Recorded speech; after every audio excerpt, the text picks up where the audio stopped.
Mas é claro que o sol vai voltar amanhã. Mais uma vez eu sei. Escuridão já vi pior. De endoidecer gente sã. Espera que o sol já vem, vai voltar, sempre volta, isso passa. E passa mais rápido, de forma menos dolorosa, com força, coragem e fé. Ontem eu queria ter o dom da vidência, eu queria ter o recurso do desdobramento consciente para ver o que foi o abalo sísmico na psicosfera do planeta.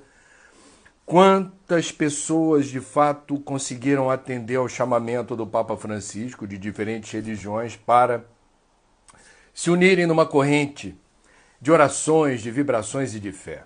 Eu realmente queria ver isso. Não precisava ser muito tempo, não. 30 segundinhos dando uma bisoiada assim. Que lindo! E o efeito prático disso, no encorajamento das pessoas que se sentem mais fragilizadas ou ontem estavam mais depauperadas por conta da pandemia, da quarentena, aquilo tudo. Mas eu não tenho recurso da vidência, mas a gente sabe que a força do pensamento, ela tem um alcance que é efetivo, é determinante dos efeitos positivos ou negativos de acordo com a qualidade do que se pensa. E se ontem as pessoas, em atendimento ao Papa Francisco, conseguiram vibrar fluidos de paz, de amor, de cura, equilíbrio, emanações positivas, pacíficas, harmoniosas, de fraternidade, deve ter sido lindo. Minutos de sabedoria, dando a largada no Papo das 9 ao vivo aqui direto do meu Cafofo em Laranjeiras, no Rio, endereçado aos pais. Você que é pai é a criatura mais feliz sobre a face da terra. Levante os braços aos céus e agradeça a Deus a misericórdia que lhe concedeu. Mas lembre-se de que não basta dar aos filhos o sustento e a instrução. Algo existe mais importante que tudo isso. É o exemplo. Dê a seus filhos o exemplo do trabalho, da honestidade, da dignidade em toda a sua vida. A gente vive num país em que muitos pais dizem isso, mas eu lhe dou tudo, lhe dou roupa, lhe dou escola, lhe dou abrigo. E por vezes o filho ou a filha fica frustrado porque não percebe uma maneira de sinalizar para o pai que tão ou mais importante do que tudo aquilo que materialmente se resolve é a expressão do amor, do afeto e do carinho e o exemplo. O exemplo é arrebatador, nada supera a atitude. A atitude é pedagógica, ela é didática, né? Ela, de fato, imprime mais fortemente os nossos sentidos. Imagina a situação assim, você vai procurar um médico com um problema respiratório e você é tabagista e o médico, ao recomendar para você que pare de fumar cigarro, tem um cinzeiro cheio de bituca, cheio de guimba de cigarro. Na mesa dele, as unhas amareladas, o hálito de quem fuma e os dentes meio amarelados. Esse médico não pratica o que sugere que os outros façam, seus pacientes. Portanto, a credibilidade desse médico para dar essa recomendação é próxima de zero, né? Temos que fazer o dever de casa. Eu sou ambientalista, então tudo aquilo que diz respeito ao que me parece o certo, consumo consciente, reciclagem de lixo, compras sustentáveis, consumo moderado de água e energia. Se eu não pratico isso, o meu ofício enquanto professor, o meu ofício enquanto pai, o meu ofício enquanto jornalista interessado em sustentabilidade fica ali diluído, diluído. Porque eu posso até acreditar no que eu estou falando, mas por que eu não estou praticando? Né? Então, não há recurso mais arrebatador do que o exemplo. Não há nada que imprima mais fortemente os sentidos do que a atitude. Para quem se diz cristão, nós estamos num país cristão, a minha presunção é que boa parte de vocês eventualmente seja cristã. Jesus não foi quem foi pelo que disse, e aparece nos evangelhos. Jesus dividiu o calendário ao meio, antes de Cristo e depois de Cristo, porque ele agiu de acordo com o que recomendou. Ele praticou o evangelho, ele imprimiu os sentidos não apenas dos seus apóstolos, mas de todo mundo que estava por ali, no caminho dele. Então, nada supera a atitude. Nada. Nada mesmo. Né? E como é bom a gente ter essa consciência. Não importa o que eu fale, importa o que eu faça. É a tradução na matéria, no mundo sensorial, das coisas que eu digo, penso e sinto. Aquela história também, já que falou do pai, né? O pai que maltrata a mãe, o pai que agride psicologicamente, verbalmente, eventualmente fisicamente. O pai que, aí depois de um dia de maus tratos contra a mulher, mozinho, você sabe que eu te amo, né? A mulher provavelmente, ela pode até não dizer para não querer mais maus tratos, mas ela vai dizer, não sei não. Você sabe que eu te amo, não cola. Eu quero o amor na prática. Porque esse é o amor de verdade. Né? Ama ao próximo como a ti mesmo. Se Jesus falasse, pessoal, olha aí, se liga na missão. Ama ao próximo como a ti mesmo, ok? Tá ok? E aí, não demonstrasse isso no dia a dia, seria um desastre. Pastorino, falando dos pais, a atitude. Sugestão de bibliografia para hoje é um livro escrito por um prêmio Nobel da Paz. A primeira ambientalista da África, a primeira ambientalista, mulher negra africana, Wangari Maathai. Wangari Maathai, o livro chama-se Inabalável. Ela, de fato, eu lamentei muito quando essa queniana fez a passagem. Ela tinha muito para contribuir para a gente.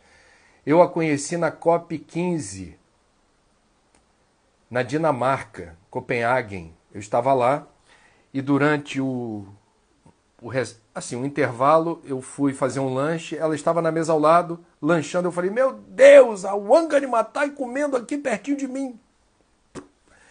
E aí eu pedi para o cinegrafista que estava comigo, eu estava lá a trabalho, eu preciso que você... Vou lá ou não vou para sugerir uma entrevista para gente? Aí ele, vai lá. Aí eu fui, ela falou, claro, espera eu comer, que jornalista interrompe almoço mesmo. Espera eu comer um negocinho aqui e eu falo com você. Fiquei nervosíssimo, nem consegui comer o resto da comida direito. Fiquei pensando quais são as perguntas, o que eu devo perguntar para a Prêmio Nobel da Paz, ambientalista queniana, Wangari Maathai. Depois ela muito gentilmente me atendeu, fizemos a entrevista. E ela ganhou o Prêmio Nobel da Paz porque no Quênia você tinha a destruição das florestas, que nem ocorre hoje na Amazônia e outros lugares do Brasil. A galope. Muita floresta sendo destruída e impactos sociais da destruição da floresta, porque as populações que viviam na área de floresta conseguiam obter, no Quênia, alimentação a partir da floresta, inclusive caça, proteína animal, energia a partir da lenha, nos meses de frio, aquecer com a queima da madeira, e a madeira permitindo que se cozinhasse os alimentos, etc. À medida que a floresta ia desaparecendo, também ia desaparecendo a água dos rios, porque os rios são protegidos também pelas florestas, principalmente as vegetações marginais de rio, a mata ciliar. Sem floresta, os rios, que eram perenes, tinham água sempre, deixaram de ter água sempre. O que fez a Wangari Maathai? Liderou um movimento só com mulheres para fazer a revegetação do Quênia. E a revegetação com o seguinte sentido: onde houver floresta, não haverá apenas natureza, fauna e flora. Haverá também condições de habitabilidade das populações mais pobres do Quênia que dependem da floresta. Então a nossa querida, inabalável, é o nome do livro, Wangari Maathai, eternizou seus pensamentos do Green Belt Movement, Movimento Cinturão Verde, que a levou a conquistar o Nobel da Paz porque esse movimento se espraiou pela África e permitiu o plantio de mais de 12 milhões de mudas de árvores, não apenas no Quênia, mas nos países vizinhos, por mulheres recrutadas para esse serviço. Apenas mulheres. É interessante isso. E determinando a mudança não apenas da paisagem, mas a água apareceu, os animais apareceram de novo, tornou-se possível para certas comunidades viver daquilo que a floresta oferece. Por que, André, você hoje, na sexta-feira, sextou, está sugerindo esse livro? Porque ontem saiu no Diário Oficial da União um decreto do presidente Jair Bolsonaro determinando que, a partir de agora, o Ministério da Agricultura, Pecuária e Abastecimento, apenas o Ministério da Agricultura, Pecuária e Abastecimento, determinará a concessão de florestas públicas para a iniciativa privada. Antigamente, essa responsabilidade era compartilhada entre Ministério do Meio Ambiente e Ministério da Agricultura. Agora só o Ministério da Agricultura, Pecuária e Abastecimento vai decidir que área de floresta pública do Brasil, que área verde, será concedida à iniciativa privada para exploração. O que vocês acharam disso?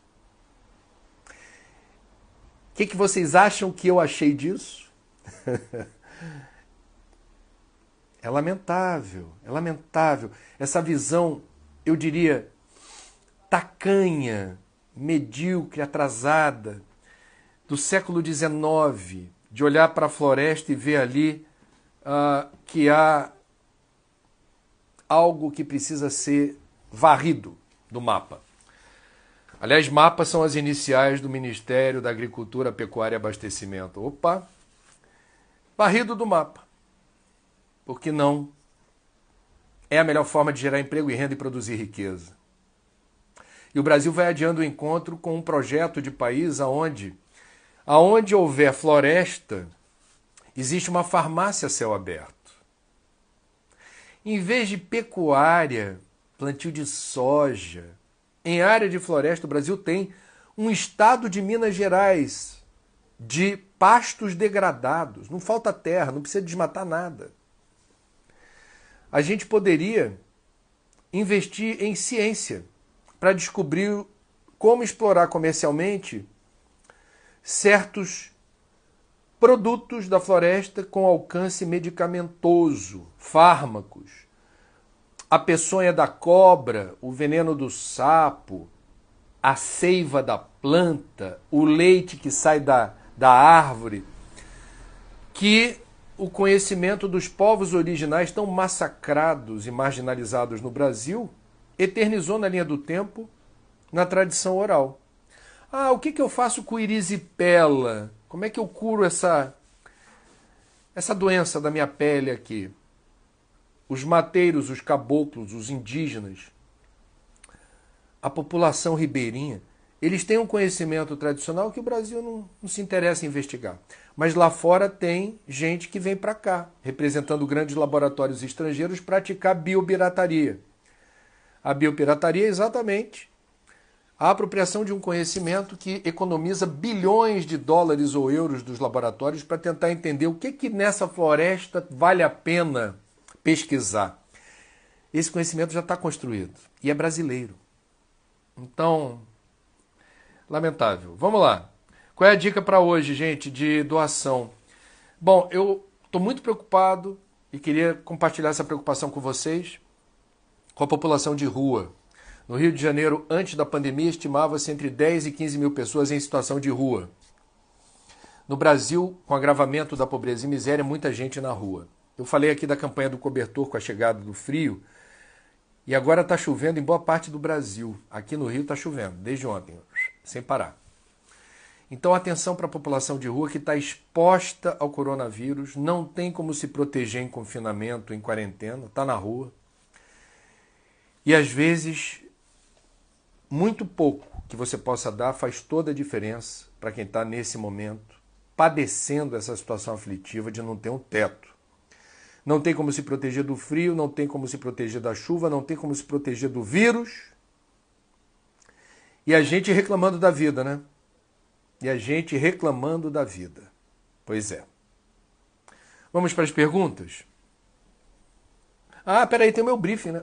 Desculpa, meu resuminho de notícias. Eu vou ser breve, que hoje eu estou querendo trocar com vocês mais coisas aqui. Bom, vamos lá, gente. Ossos do ofício. Eu trabalho com comunicação e na área da comunicação a gente reconhece, ouvindo os especialistas em saúde, que o enfrentamento da pandemia se faz muito calcado em informação. Viralizar informações que possam reduzir risco. Viralizar informações que possam combater a fake news. E eu estou muito perplexo, e perdoem-me, porque não é uma questão partidária ou ideológica. É uma questão de saúde.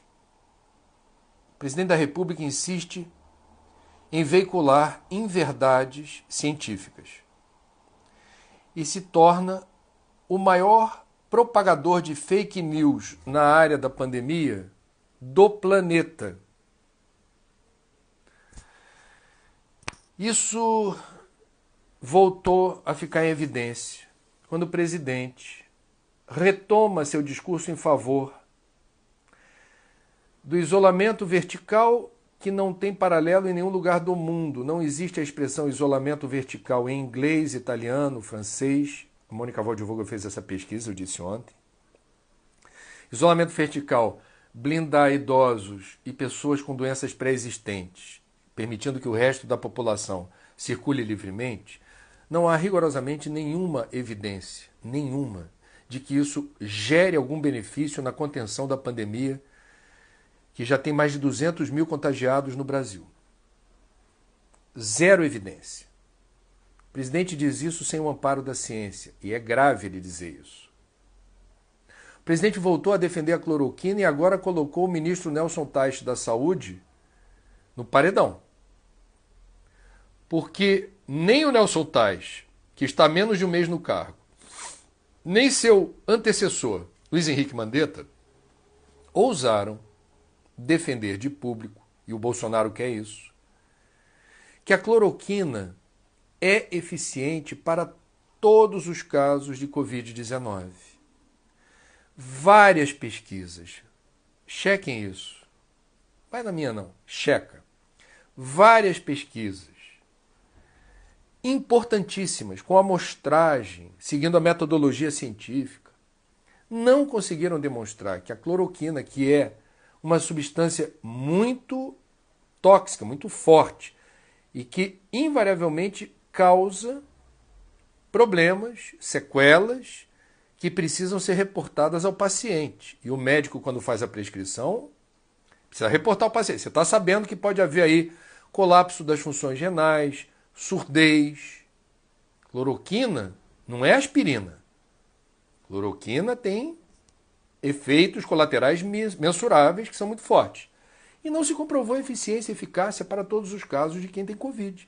O presidente insiste e quer que seu ministro fale isso e defenda isso de público. Faz sentido. Agora o presidente também voltou a falar da Suécia. Suécia que é o exemplo, a Suécia que não aplicou a quarentena. Aí você vai investigar o que aconteceu na Suécia, gente. Mas não vai, repito, não se fiem por mim. Façam vocês a pesquisa. A Suécia, de fato, não aplicou a quarentena. E talvez por isso a Suécia, de fato, é o país nórdico em pior situação em termos de contágio e morte pela Covid-19. A Suécia não se beneficiou da não recomendação de quarentena. A Suécia, em números relativos, casos por 100 mil, você não vai comparar a população do Brasil com a população da Suécia. Na área da epidemiologia, o estudo comparativo é relativo. Quantos casos por grupo de 100 mil? Hoje, a Suécia tem quase 7 vezes mais casos confirmados de Covid-19 do que o Brasil. Aí o presidente alega que precisa dar tratos à bola para a economia não pode colapsar. Muito bem, a Suécia, ao não aplicar a quarentena, o Banco Central daquele país estima que esse ano o PIB, o Produto Interno Bruto deles, despenque quase 10%, 9,7% de queda. Não tem amparo na ciência, não tem amparo nos fatos. É preocupante que alguém com a visibilidade e a influência que tem um presidente da República se esmere em veicular inverdades durante a pandemia.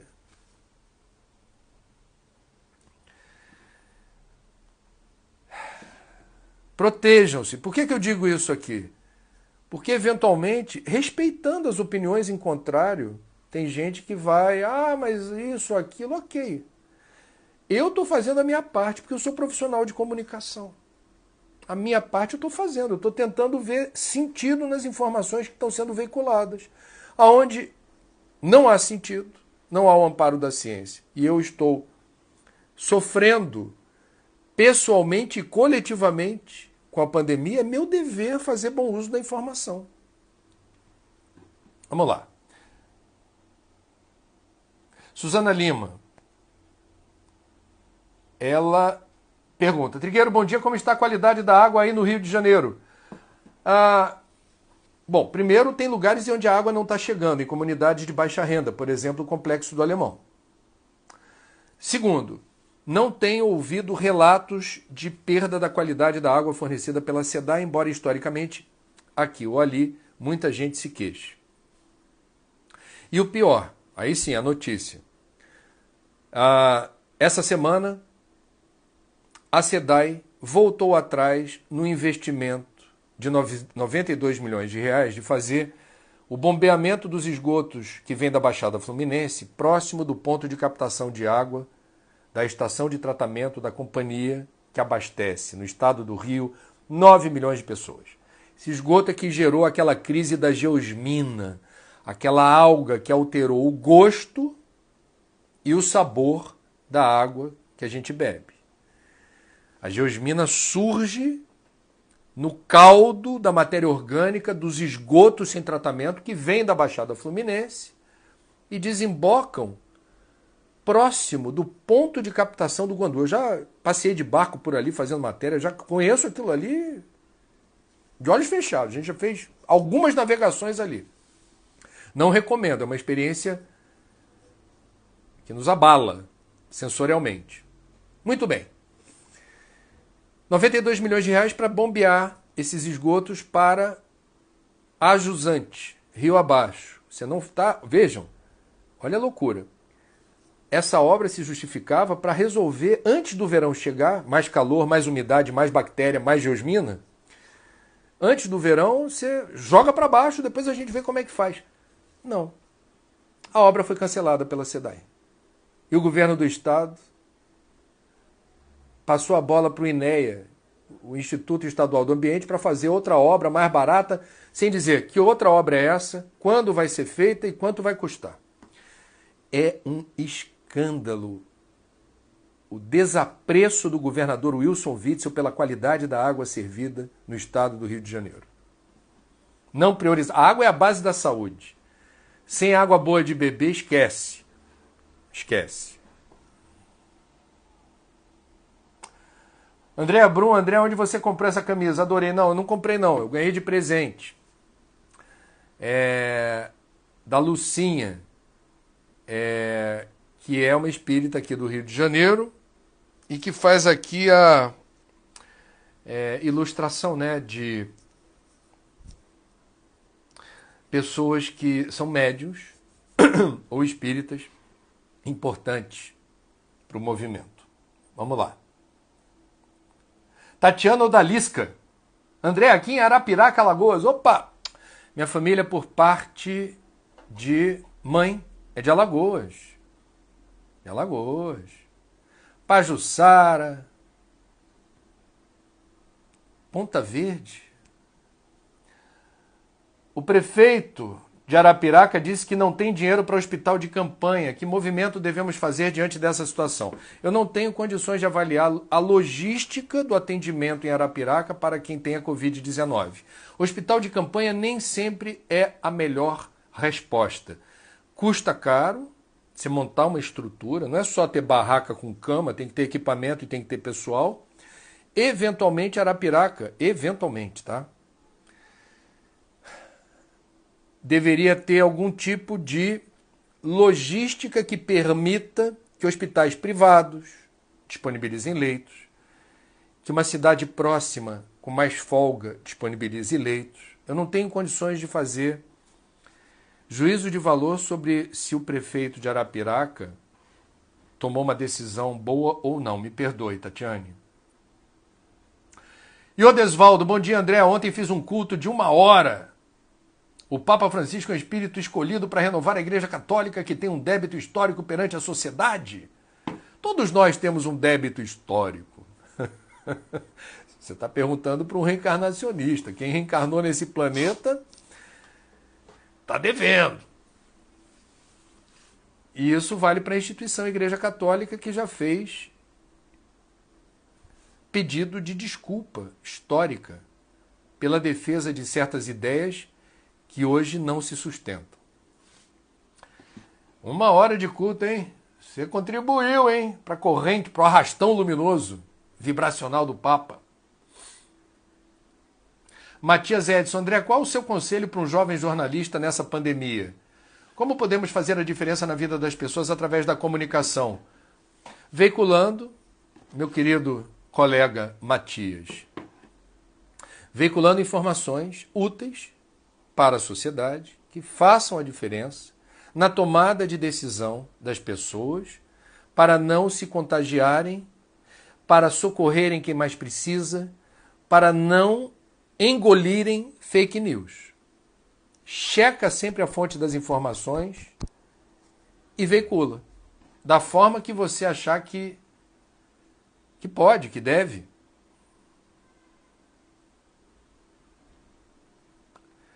Leandro César. André, no Brasil, em relação ao desmonte sistemático de várias políticas ligadas à proteção da fauna, da flora e dos direitos indígenas, haverá perspectiva para o desenvolvimento sustentável? Olha, é aquela história do país do futuro, Leandro. Sim, haverá condições. Só que existe uma expressão conhecida como o ponto de não retorno, né? O turning point. Vamos pegar o exemplo da Amazônia. Outro dia eu conversei na rádio CBN com o doutor Carlos Nobre, que vem a ser talvez o maior climatologista da Amazônia. E ele lembrou uma pesquisa que foi publicada numa revista internacional científica. Portanto, ele conseguiu demonstrar para os editores da revista, se não me engano foi a Science, e já tem uns anos isso. Ele demonstrou o seguinte: o avanço do desmatamento da floresta amazônica poderá determinar, num determinado nível de destruição, a mudança na configuração dessa floresta. Ela deixa de ser uma floresta tropical úmida e passará a ter a configuração de savana.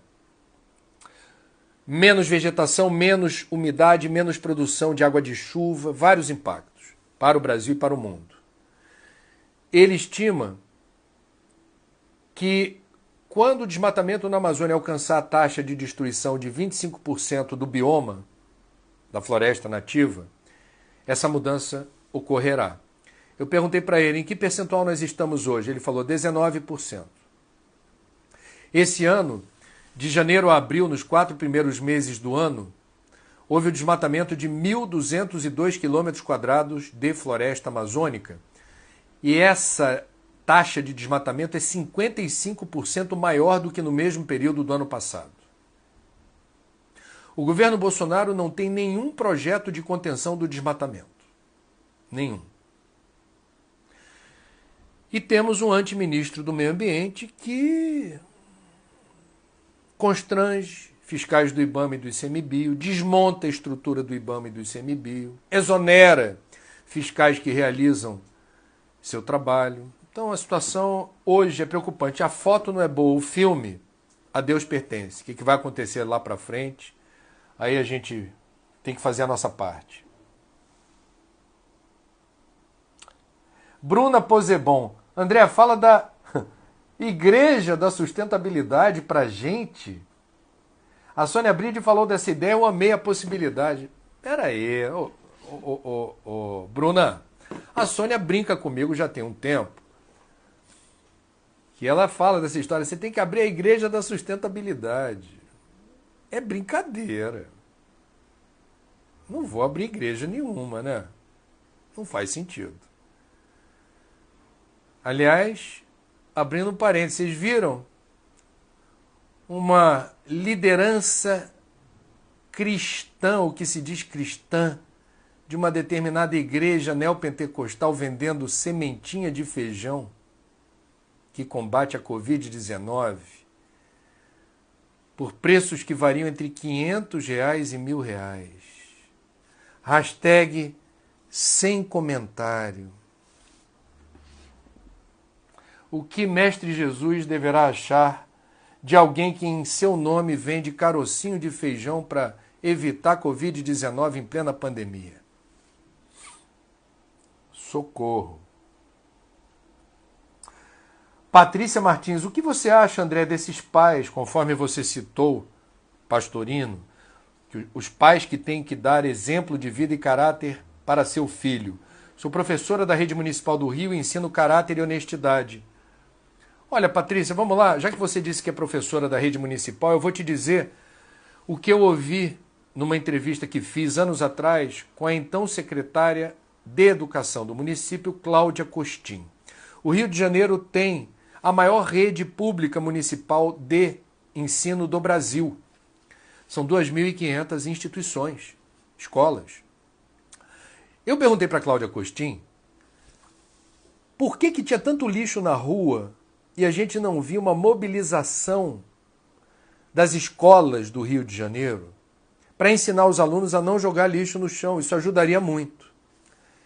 E ela me mostrou imediatamente, botou sobre a mesa dela, várias apostilas endereçadas a professores, sugerindo dinâmicas em sala de aula para entender a gravidade que é jogar lixo no chão.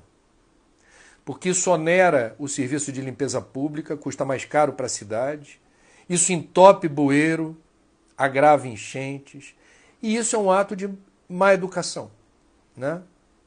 A rua não é lugar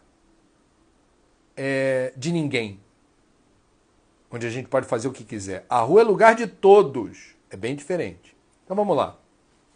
Cláudia Costin falou, eu estou fazendo a minha parte, os professores também se esmeram em ensinar isso, mas a gente já percebeu por pesquisa que quando o menino ou a menina voltam para casa sabendo que não é para jogar o lixo no chão, saem no final de semana com os pais, e o pai joga, foi o exemplo que ela deu, ela não falou da mãe, falou do pai, e o pai, por exemplo, joga no chão um palito de sorvete, uma lata de refrigerante, qualquer coisa, e o filho ou a filha que aprendeu na escola o que é o certo, repreende o pai. Pai não é para jogar lixo no chão. Alguns pais ficam tão contrariados, às vezes eles se sentem humilhados com o filho chamando a atenção, que repreendem severamente os filhos, dão bronca. Me respeite, não fale assim comigo, sou seu pai. Afirmação de autoridade, necessidade de mostrar poder.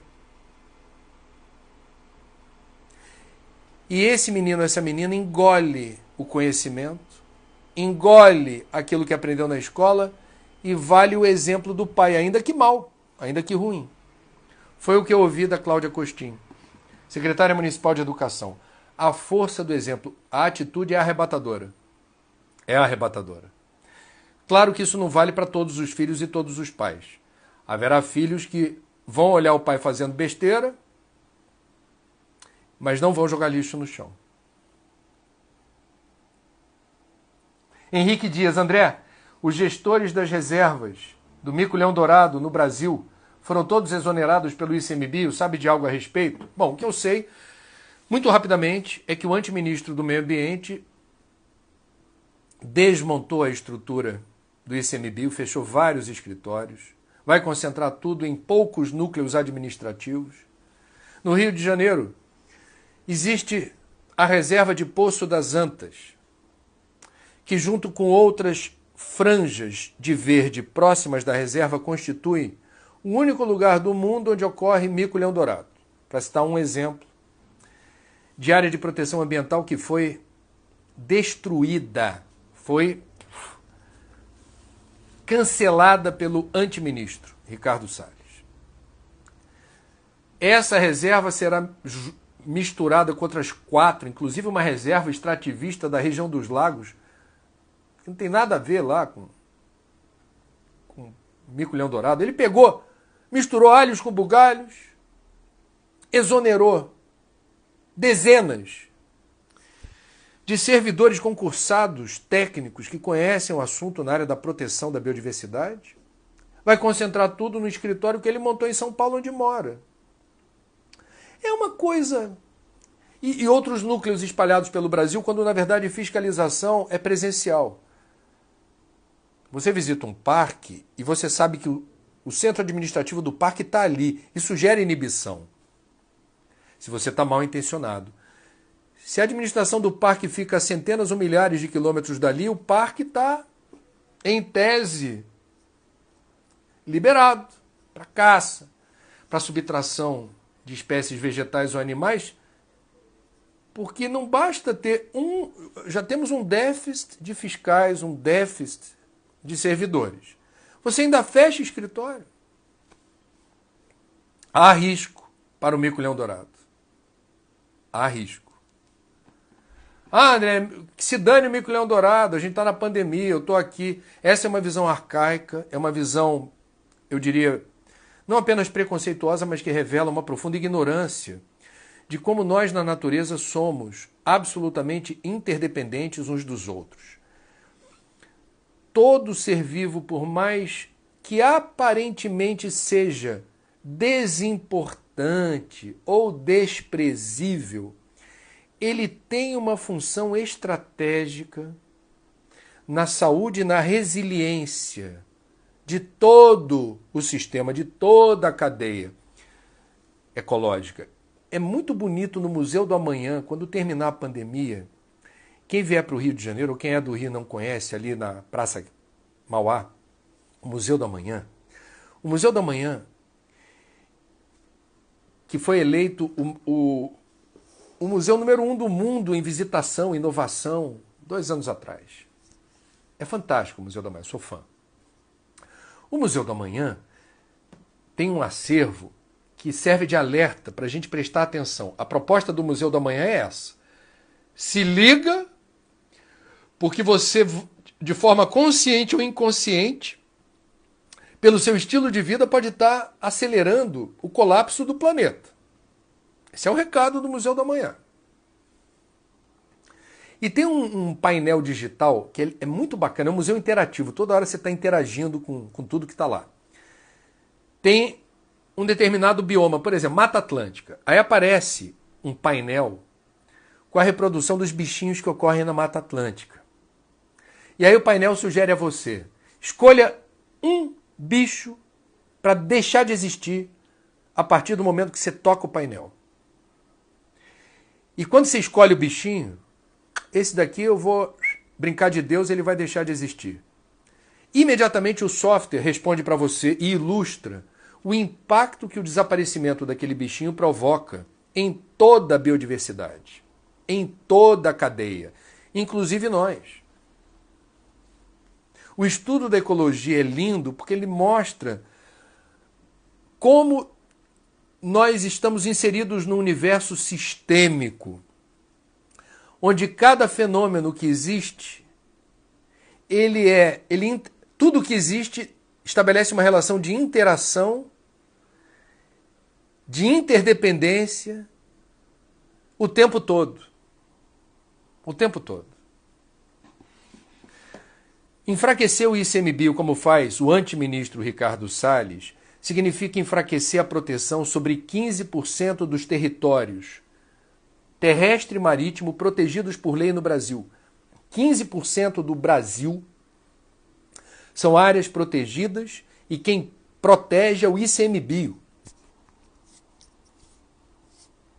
Eu abri o Papo das 9 lembrando um decreto publicado ontem no Diário Oficial em que o presidente Jair Bolsonaro estabelece que apenas o Ministério da Agricultura, a partir de agora, define concessão de florestas públicas para a iniciativa privada. Isso é uma temeridade. Cadê a área ambiental para definir quais florestas devem ser concedidas para a iniciativa privada e de que jeito? Muito bem. Silvana Sabella. Bom dia, André. Você tem alguma mediunidade ostensiva? Não. A única coisa que eu já ouvi, mas olha, isso é... né? Eu teria intuição, uma boa intuição.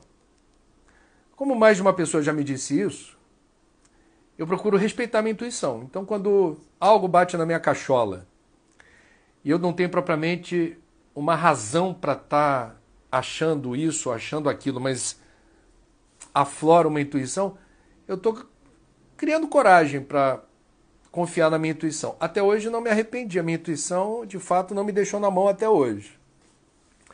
Mas é um aprendizado. Aliás, qualquer mediunidade é um aprendizado. O Espiritismo não inventou a mediunidade. A mediunidade existe desde que o primeiro humanoide chegou a esse planeta. O Espiritismo empresta credibilidade ao fenômeno mediúnico, orienta explicitamente os médiuns nas suas diferentes categorias de sensibilidade a estudar. Estudar. Por quê? Para não ser vítima de fraudes, mistificações e superstição. Essa história de dizer, arrepiou. Arrepiou é que tem espírito. Isso é mistificação. Então tenhamos cuidado. O arrepio pode sim indicar a presença de alguém no plano espiritual.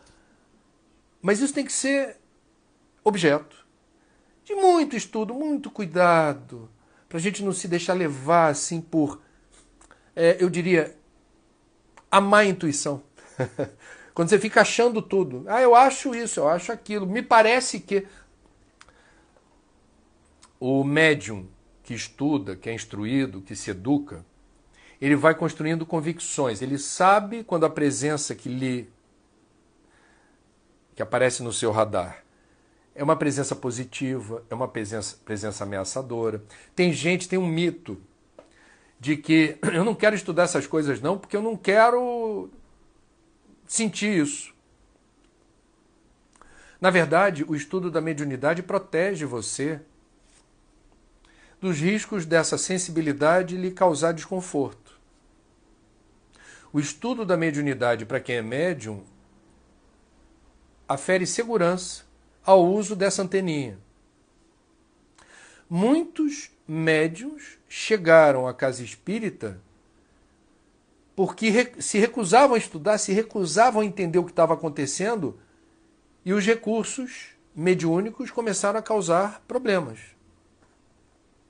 Tá?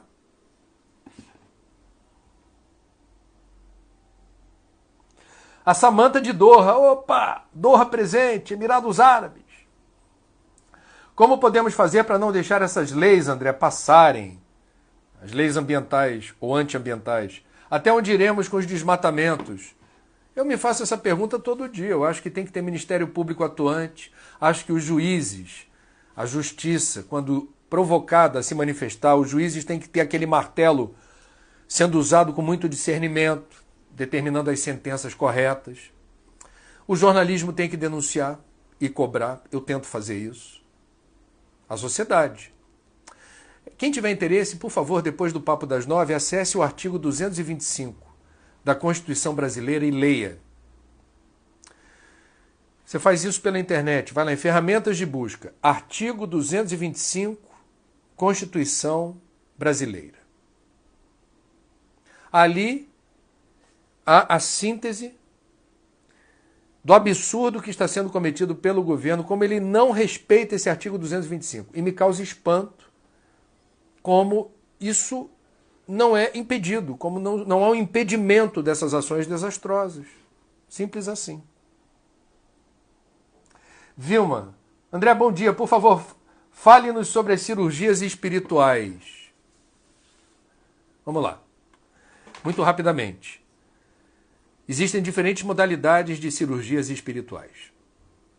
E eu só vou comentar aquelas que ocorrem seguindo os padrões éticos baseados naquilo que o espiritismo que estuda Allan Kardec preconiza, ok? Não quero comentar os casos de fraude, os casos bizarros de mistificação. Eu não me pauto por eles. A cirurgia espiritual ela pode se dar nos seguintes termos. Você pode receber uma intervenção que não ocorre na matéria, não ocorre na carcaça. Ela ocorre no seu corpo etéreo. Então existe uma mobilização em algumas instituições, agendamento de data, hora e local para que uma pessoa se submeta a uma intervenção que é realizada por médicos que estão no outro plano da vida e que realizam um procedimento que não interferiria. Você não sente, por exemplo,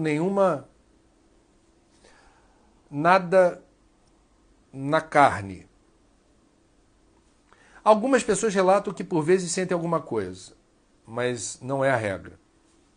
Existe uma outra categoria de cirurgia espiritual que é a do médium incorporado e que dá passagem.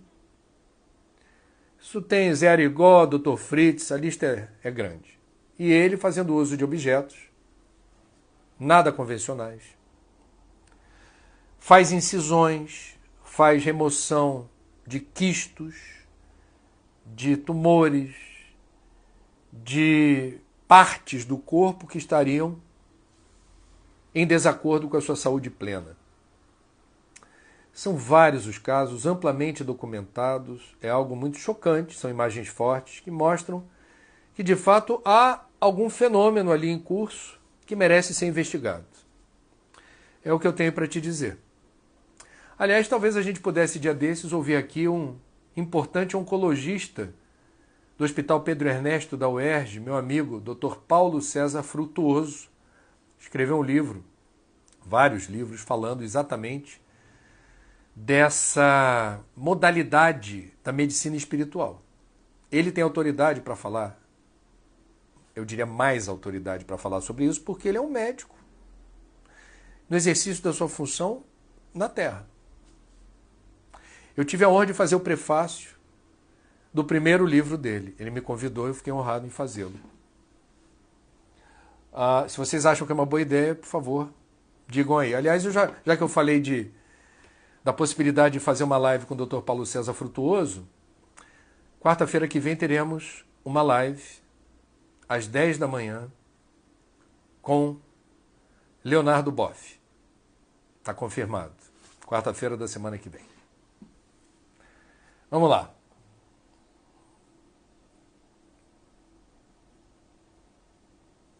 Muita gente, a Ana, a Anícia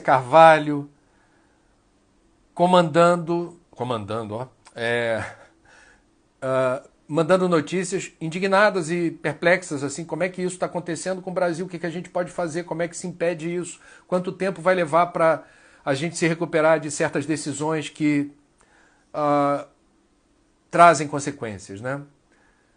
Eu acho que eu já comentei isso. O tempo que levo para corrigir não é propriamente uma ciência exata. A Jaqueline, eu vou tornar público aqui, tá, Jaqueline? Você está falando o seguinte. Te mandei uma mensagem no direct. O INCA precisa de doações de sangue. Poderia dar esse informe? Sangue é fundamental para continuarmos os tratamentos oncológicos. Obrigada. Jaqueline, 2 semanas atrás eu fui no Hemorrio e doei sangue. Vou esperar dar 2 meses e vou doar sangue de novo. Estou falando isso apenas porque você fez a pergunta, eu estou dando, a gente não abriu aqui os trabalhos do Pastorino falando do exemplo, da atitude. Então, eu me reservo o direito de recomendar a quem possa doar sangue e estou me citando aqui como alguém que fez isso há relativamente pouco tempo. Não dói, é um ato de amor, leva 6 minutos para encher uma bolsinha lá de 750, 850 mililitros de sangue. Depende do teu peso, da tua idade, etc.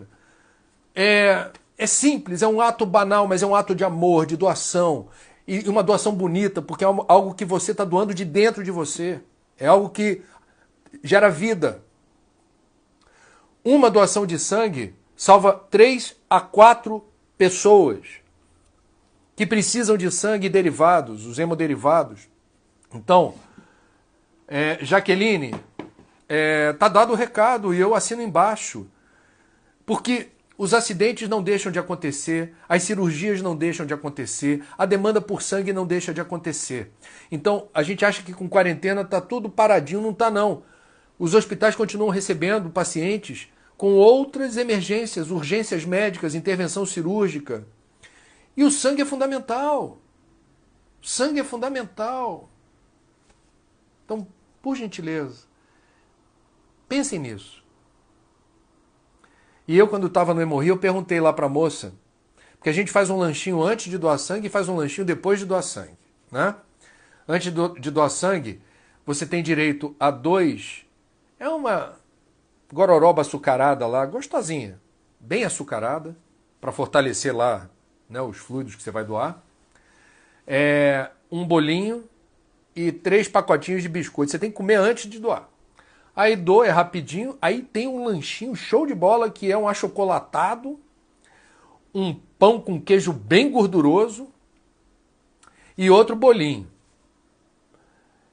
Porque você, enfim, você tirou quase 850 mililitros de sangue, tem que repor. E aí eu fui conversando com uma senhora que estava servindo lanchinho para todo mundo que estava esperando a vez para doar sangue. Perguntei assim, como é que está aí nesses dias de pandemia? E ela falou, as igrejas estão nos ajudando a evitar o pior. Aí eu perguntei para ela, as igrejas evangélicas? Ela falou, sim. Então, parabéns às instituições evangélicas que se mobilizam nesse momento para pensar, se disponibilizar para doar sangue. Porque você pode pedir a visita. Eu não vou para o Hemorrio, não. No seu condomínio, tá? Tem um grupo de pessoas, se não me engano é no mínimo 4 ou 5. No Hemorrio, aqui do Rio de Janeiro. Em outros lugares você vai ter outras regras. Dependendo do número de pessoas que se dispõem a doar, eles levam o aparato da doação até onde você está.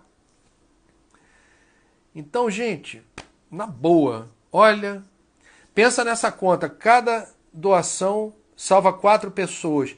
A gente está nesse momento com 3.256 nesse exato momento, acompanhando o nosso papo aqui.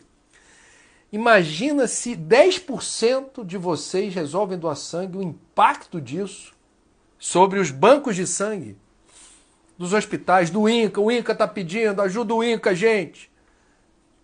Jaqueline, você viu aqui que eu fiz a minha parte, hein? A Juliana Kirchner traz uma reflexão interessante e diz assim, André, respiradores que não estão sendo mais usados pela França, Itália, etc., não podem ser solicitados como empréstimo pelo Brasil? Sim, mas veja, a ciência ainda não descobriu todas as características desse vírus, porque ele pode ter uma segunda onda. As pessoas não, mesmo aquelas que têm anticorpos, os anticorpos não está comprovado que eles evitem uma segunda onda de contágio. Não está provado. Não é o momento da gente começar a pedir, você que já resolveu o pior da pandemia por aí, dá para mandar para cá o respirador? Eu acho que a resposta seria não, pelas razões que eu expus. O Fábio de Rio das Ostras. André, qual a possibilidade de contaminação pelo coronavírus no mar, uma vez que foi detectado o vírus com potencial patogênico no esgoto, dispensado no mar?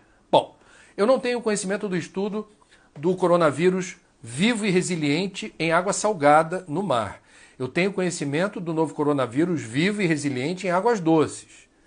Como o Brasil lança por dia o equivalente a quase 6.000 piscinas olímpicas cheias até a borda, de esgoto in natura, sem tratamento, por aí, rios, lagos, lagoas, riachos, isso vai para o litoral, é uma temeridade. Agora veja, não está provado que o novo coronavírus, num corpo hídrico, num valão, e que vai sobreviver um tempo, tem a carga viral, ele tem a capacidade de transmitir a Covid-19. Isso não está provado ainda.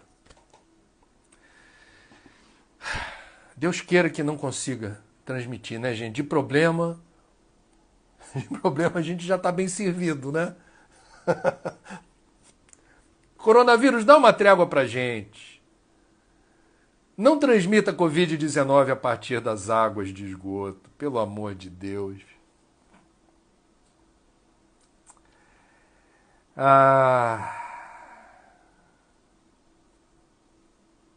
Gente, como eu sempre faço, os momentos finais, eu agradeço as perguntas aqui da Brasil Ana Rosa, Fabiane Pereira, Isana, Paula Amaral, Viviane Almeida. Qual o seu horário na CBN? Todo dia ao vivo, 7h50, Rio Mais Limpo. Quiser ouvir pela internet, vai lá no CBN Rio que você escuta.